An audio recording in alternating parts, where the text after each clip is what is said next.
There are millions of drivers on the road today. Most of them are careful, considerate people who are just trying to get from one place to another. Then there are some drivers who will intentionally try to cause pain and suffering to anyone who gets in their way. If you want to learn what it feels like to be in the path of such a driver, then check out this story from Reddit. The year was 2018, and I was heading home after a day of hiking. I stopped for gas, and when I went to pay, I noticed that the total amount was suspiciously low. The price per gallon was listed as $1.98. I decided to fill up anyway and saved about $7. On my way home, I passed several gas stations with prices between $3 and $3.50. I thought nothing of it.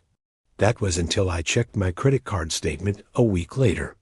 My account showed that I had been charged $14 for the gas instead of the $1.98 I had expected. In fact, the charge was the highest price per gallon I had ever seen. I called the station to let them know about the mistake. A man answered and asked for my phone number. I gave it to him, and he hung up. 3 hours later, a man calls me from an unknown number.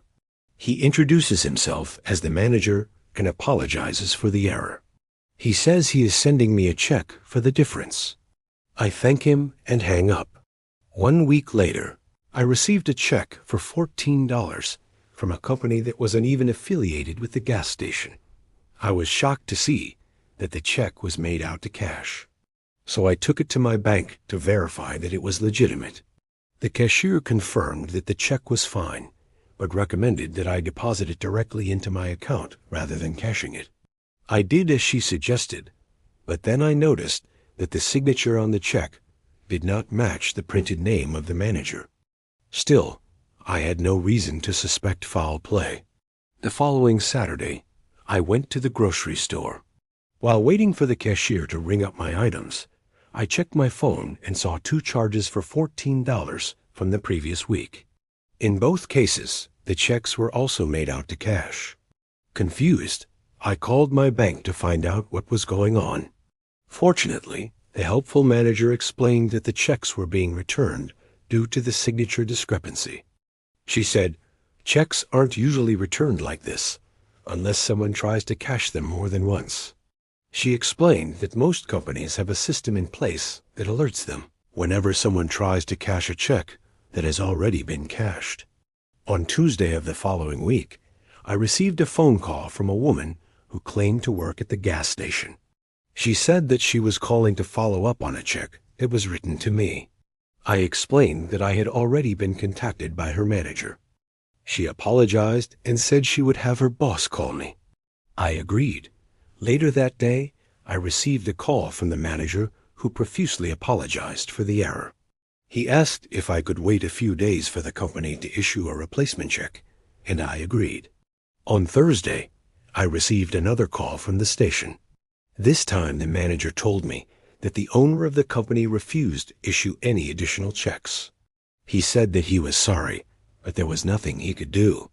He even admitted that the owner had asked him to stop returning the original checks and to stop calling me altogether. I was shocked by his attitude and couldn't help but notice his tone. It was casual, like he wasn't concerned about the situation at all. The following weekend, I received 2 more checks, each worth $14 and made out to cash. I called my bank immediately, and the manager confirmed that they had been issued by the same company. She also confirmed that they had been tampered with because the amounts had been changed. By this point, I was furious and scared. I was angry that someone would try to defraud me for such a small amount of money, and I was scared that someone would eventually succeed. For weeks, I kept checking my accounts for any suspicious activity. I was on edge, expecting that at any moment I would be hit with more phony charges. I even called the police, but they didn't seem interested in investigating. The officer I spoke with suggested that I should have known better than to accept a check from a gas station. He also mentioned that fraud cases were typically only pursued if the amount was substantial. In the end, I was left with no choice but to accept the loss. To this day, I wonder why the owner was willing to risk so much for $14. Was it simply a test to see if I would follow procedure? Or was he testing to see if I would be brave enough to fight back? I think you answered your own question. You are not obligated to accept a check from someone who you don't trust. You're not obligated to accept any form of payment that makes you uncomfortable. And if someone pressures you, then just tell them you want cash or a credit card. It sounds like this guy wanted to see if you would stand up for yourself. Clearly, there was something wrong with the original transaction. Don't worry about his sick games. But what about the person in this next story? What could be more inconvenient than having your brand new car towed away? Well, I'll tell you what. Having your brand new car towed away by a stranger in the middle of the night.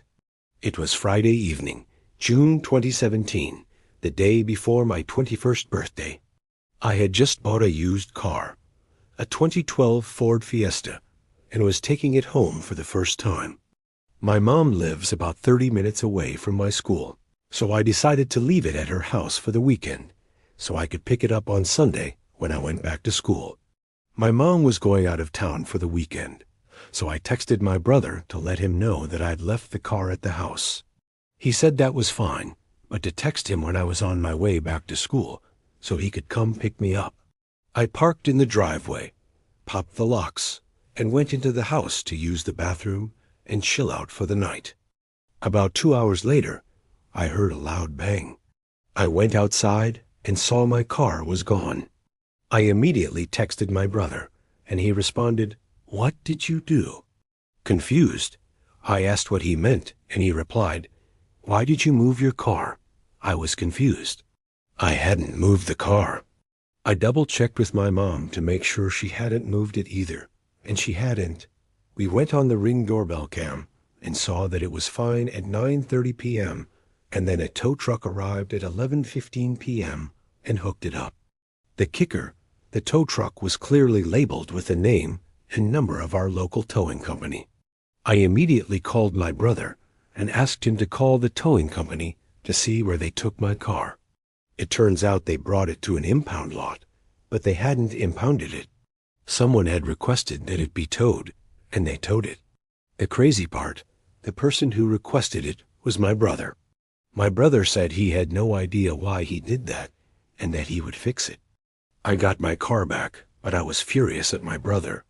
He ended up apologizing and paying for the tow. Still, I can't help but wonder why he did it. Does he have a sick sense of humor? Did he just want to prove that he could? Who knows? But I'm glad it was only a tow and not a ticket. That would have sucked even more. Well, that sucks, Oppie, but at least you know where your brother stands. You know exactly what he's capable of. And I think it as safe to assume that he won't be doing anything like that anytime soon. Thank God. And now it's time for you to comment. What is the worst thing a friend or family member has ever done to you? Hit the comments and let me know. And as always, thanks for watching. What do you do? If you ever had a passenger that seemed a bit too strange for comfort, let us know your thoughts. Also, please hit that subscribe button. The following happened while I was driving for Uber full-time. I live in a city that gets a lot of tourists, especially during the summer. So the rideshare gigs can be decent money if you're consistent. I worked mostly nights, partly because I'm a night owl, and partly because it has less traffic and better tips from drunk passengers coming back from bars. The night this happened, it was around 1:30 in the morning, a pretty normal Saturday night crowd. I had just dropped off a group of college kids who wouldn't stop yelling in the back of my car, so I was glad to get a request that looked quieter. The name said Chris, and the pickup location was a small side street just off downtown. The weird thing was, the pin was in kind of an odd area, not near any bars or apartments, more like near the back lot of an old strip mall, but I figured maybe it was just a bad GPS marker. It happens sometimes. I drove over and saw a guy standing at the corner, hoodie on, jeans, staring down at his phone. I pulled up and said, "Chris." He nodded and got in the back without saying much. He didn't smell like alcohol or slur his words. He seemed sober and just really quiet.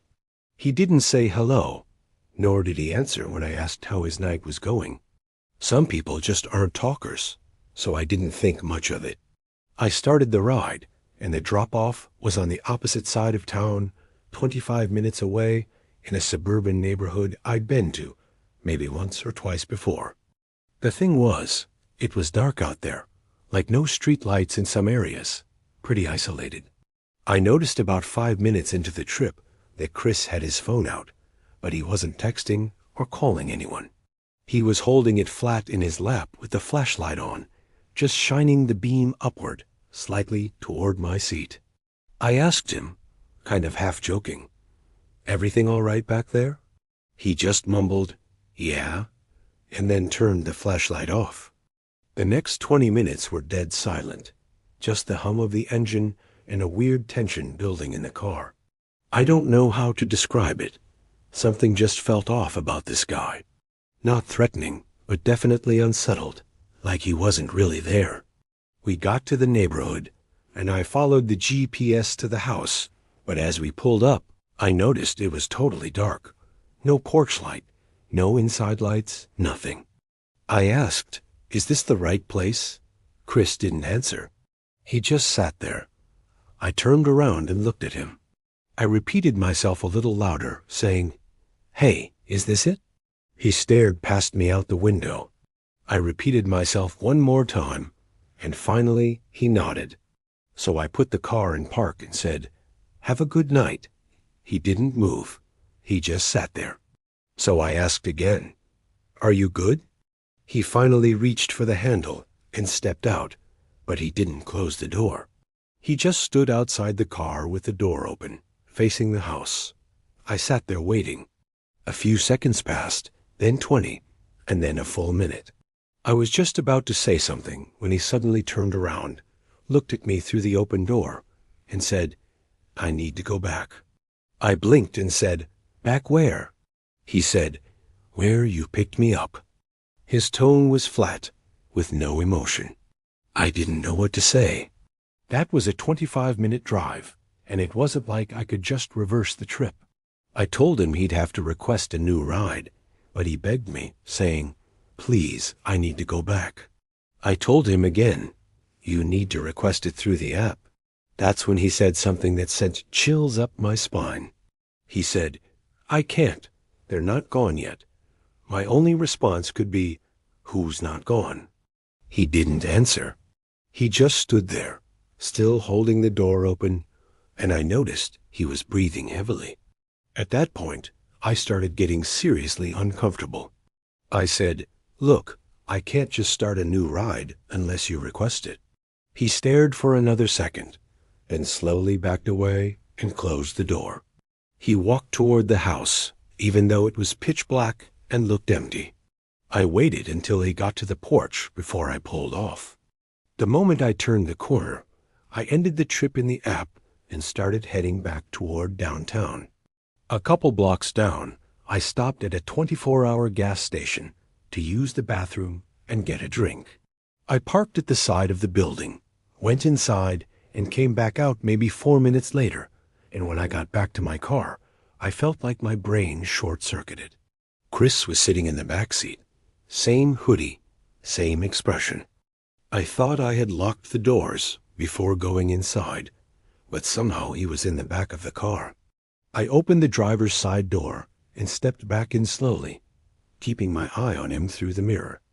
"How did you get back in?" I asked. He just said, "Take me back." I said, "I'm calling the cops," and reached for my phone.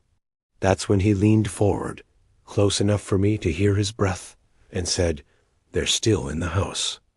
I don't know why, but I didn't call the police. Something about the way he said that made me feel like he was having some kind of episode. I played along and said, "Whose house is that?" And he said, "My parents'." I asked him if he lived there, and he said, "Not anymore." That made the hair stand up on my neck. I started slowly driving back to where I picked him up. Every part of me was screaming not to do it, but I didn't know what else to do. As we got closer, he started breathing heavier. He was rocking slightly in the back seat. At one point, he whispered, "They're still there. They won't leave, no matter what I do." When we pulled up to the house, there were still no lights, still no signs of anyone living there. He got out without saying anything, and then walked up to the front door and stood there. He didn't knock or anything. He just stood still. I waited maybe 30 seconds and pulled away again, making damn sure the doors were locked.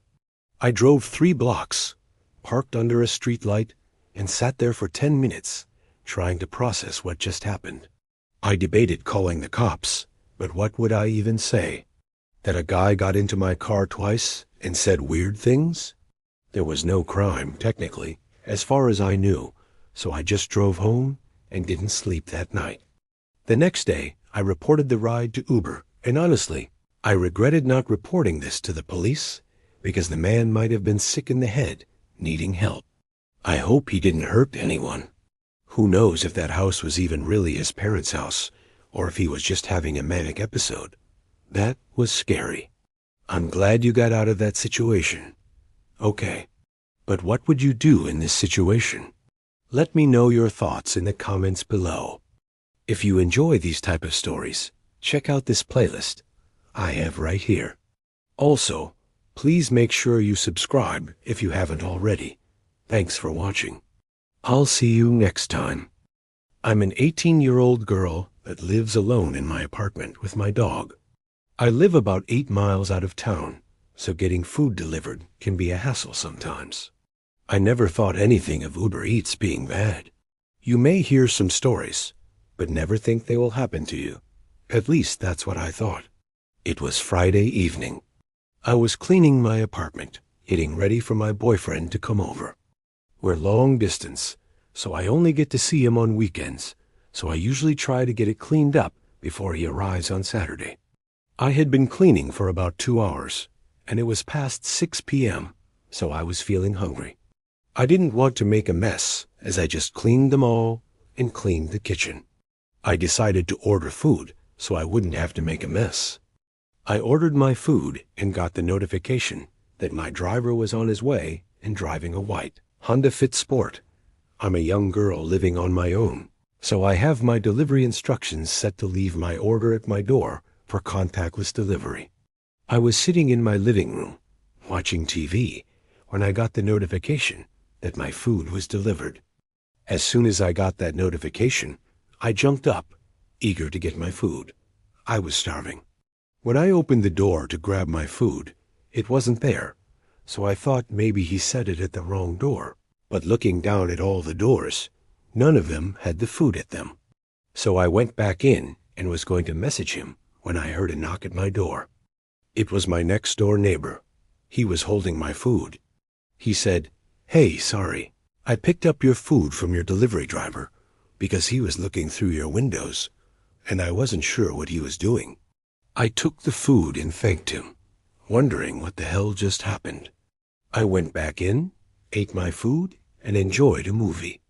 When I started to get ready for bed, I took a shower, then went to turn off my TV and make sure all my delivery boxes were taken care of.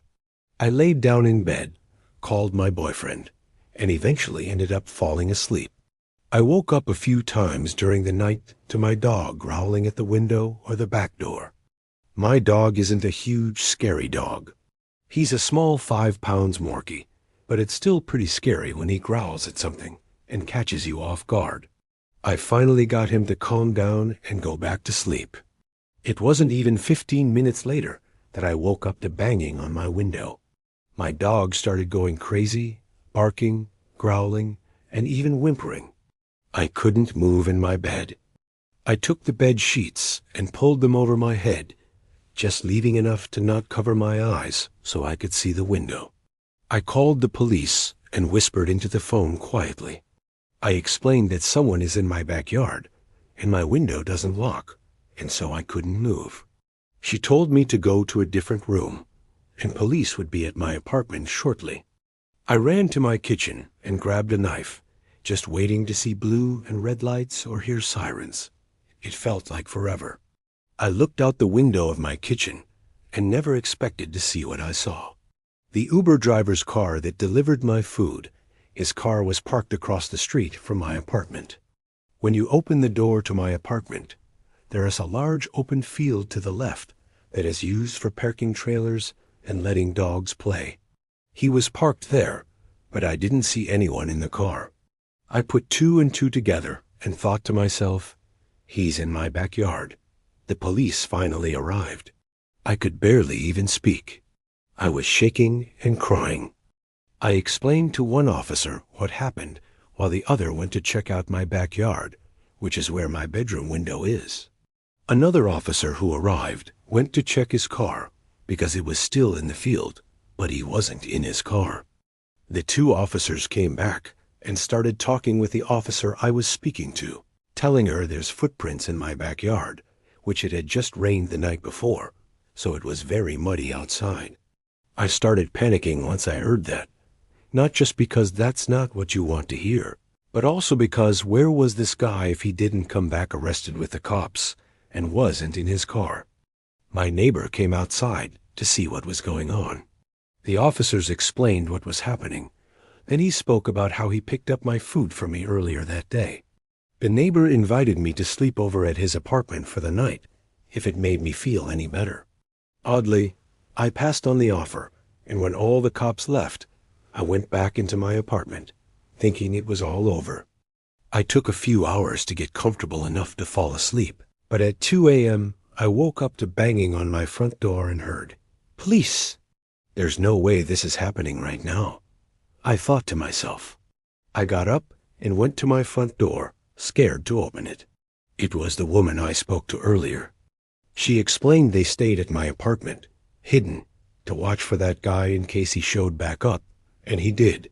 They caught him walking up to my front door, thinking he was going to try to find a way in.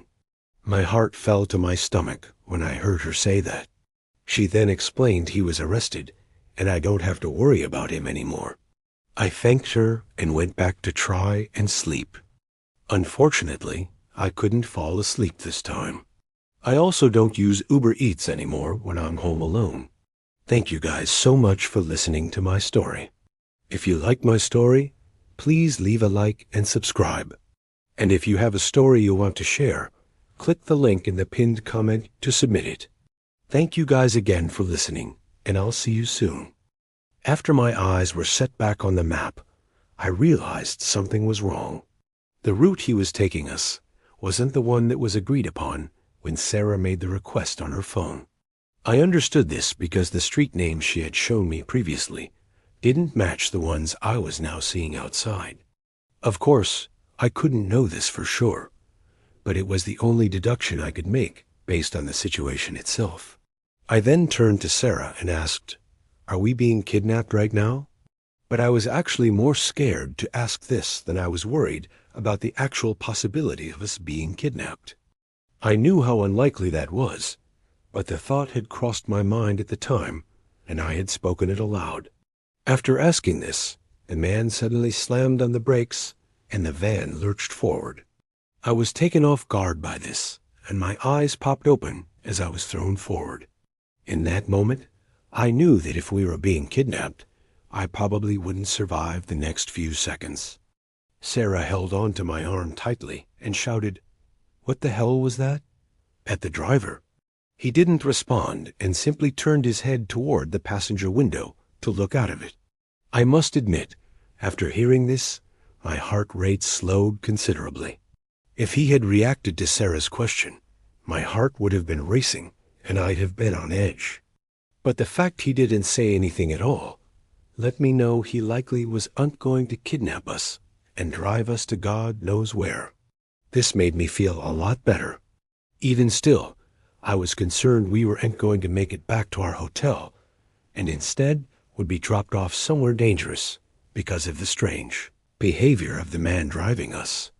I then looked over at Sarah to see if she shared my new sentiment, but she didn't seem to have calmed down at all.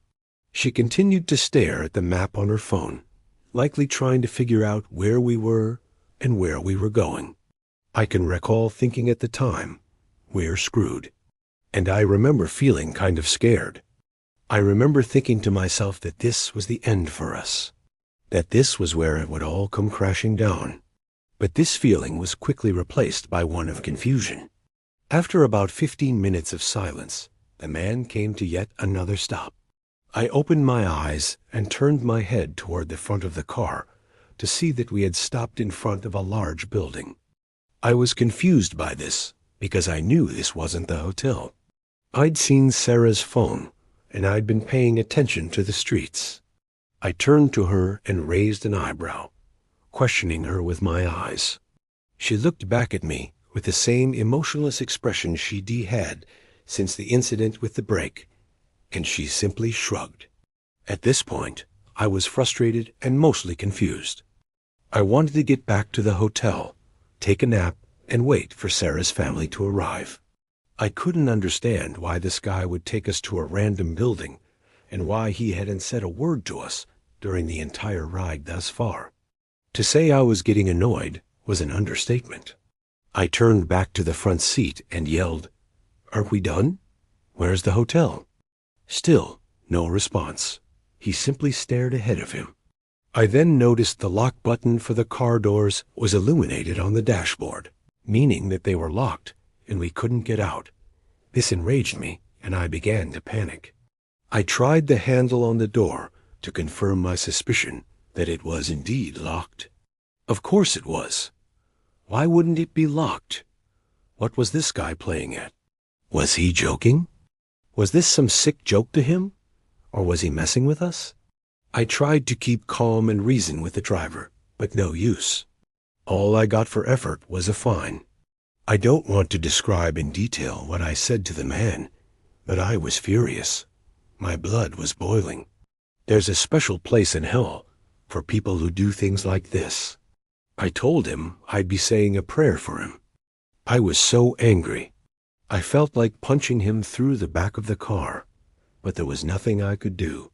I was trapped with this maniac, and no matter how hard I tried, I couldn't get the door unlocked. It felt like an eternity before he finally broke his silence. He spoke in a low, raspy tone. "You need to be quiet," he said. "Do you want everyone to hear you? They'll come and find us if they hear you." This terrified me, and I shut my mouth immediately. I was too scared to speak up again. At this point, I had no idea what was going on or where we were. I figured it was best to stay silent and hope for the best. I'm not sure how much longer we sat there, but it felt like an hour before he started the engine again and drove away. I didn't know where we were going, but I was hoping wherever it was, it would be someplace safe. I never imagined that the nightmare was just beginning, to be continued in part 2.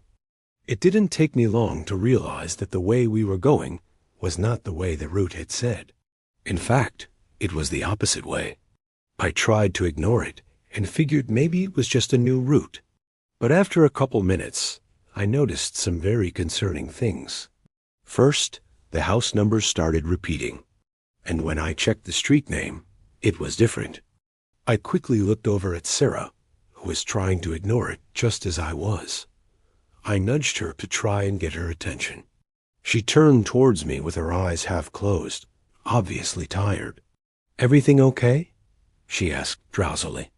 I simply responded, "No," and quickly pulled out my phone to look at the map. I tried to focus on finding a solution to our problem, while also trying to keep my breathing steady and slow down my heartbeat. I figured it would make Sarah nervous if I started freaking out, so I didn't show her what I was looking at on my phone. After a couple moments, I figured out what I needed to do. "Sarah, we need to wake up and realize we got into the wrong car. I'm sorry, but I don't feel safe anymore," I said to her, hoping I didn't sound too worried or scared. "What are you talking about? This guy's an Uber driver. Why would you think we're not safe?" She responded to me, still drowsy. I knew I had to convince her quickly, so I just said, "I don't know. I just have a bad feeling about this. There's something wrong." "Well, then let's just tell him we want to get out," she said to me, finally opening her eyes to meet mine. I wanted to convince her that I wasn't making a big deal out of nothing, but I knew that this was actually serious. "No, don't do that. I'll explain later. Just trust me. Let's just pretend that we're sleeping and see what happens," I said to her. I didn't know exactly what I was going to do, but I knew in my gut that something wasn't right. I closed my eyes and tried my best to look asleep. I tried my best to fall asleep, but it was impossible. I kept thinking of situations that could go wrong. What if the man decides to check on us? What if he tries to hurt us? What if we're in danger? I couldn't help but let my thoughts wander and imagine the worst outcomes possible. It didn't take me long to realize that the way we were going was not the way the route had said. In fact, it was the opposite way. I could see Sarah's face drain with color shortly after when a notification popped up on her phone saying our Uber had arrived, followed by a message from the driver asking where we were. My heart sank into the pit of my stomach. It was then I realized how dumb I was by not verifying the car and driver before we just both stepped in. The picture that was on Sarah's phone within the app did not match the driver, and I knew we had gotten ourselves into a situation. I slowly looked back towards the driver, but I didn't say anything. I didn't know this man's intentions or what he was capable of, and honestly, I didn't want to find out. I just knew at that moment I had to get both Sarah and I out of that car. I leaned forward and told the man that we had changed our minds and would be fine just being let out where we were in an attempt to get us out of the situation without alarming the man of what we knew. He glanced at me through the rear-view mirror in the first actual acknowledgement of us he had given since we stepped into the vehicle. I caught his glance as he stared at me without saying a word in what felt like minutes, but was probably only 10 seconds. He didn't stop the car, though. He didn't even say a word in response to me, and just kept driving the car as if nothing had been said. My patience had run out, and I knew whatever this man had in store for us wasn't good. I then did the only thing I could think of at that moment and reached into my pocket, pulling out my pocket knife. I flipped the blade out, and without wasting another second, I told the driver, "I know you're not our Uber driver.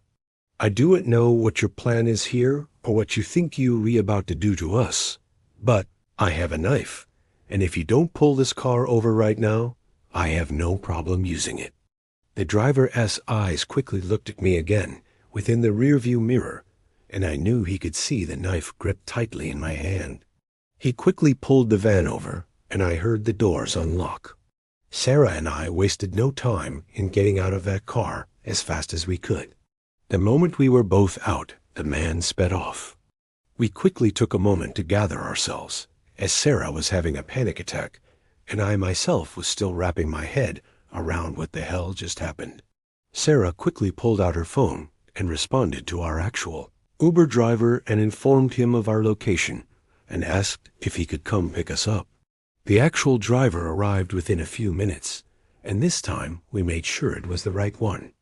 We told him everything that had happened, and it was then that he informed us something that made the blood in my veins go cold. He told us there had been multiple instances recently where people were posing as Uber drivers in the area, as it was an easy way to find many tourists and people not from the area that wouldn't think twice about just getting into a car, thinking it was a Lyft or Uber. Apparently, many people had gone missing, and they could only assume the worst. He told us both we were lucky. We noticed when we did, and had gotten further away from where we had been picked up, which was probably the only reason the man let us go, and of course, the fact that I was armed. We made it back to the hotel without issue, and we quickly reported it to the police. We gave the best description of the man in the car that we both could, but we never heard back from them. So I assume the man was never caught or found, and that worries me that he could still be out there doing this to others. Again, I realized how stupid we both were after all this not verifying whose car it was we were getting into. But let this be a reminder to everyone listening. Do just that, always verify your Uber drivers, and always make sure you're aware of your surroundings. After that traumatic experience, I will never get into a car with a stranger again. I highly suggest you guys watch another video on someone who refused to get into a car with a stranger and ended up saving their life. I also want to hear from you guys. Have you ever had a scary experience with an Uber or a stranger offering you a ride? Leave a comment below. Thanks for watching. Make sure to subscribe and leave a like for more content. Also be sure to subscribe to our second channel where we post twice a week. Thanks for watching.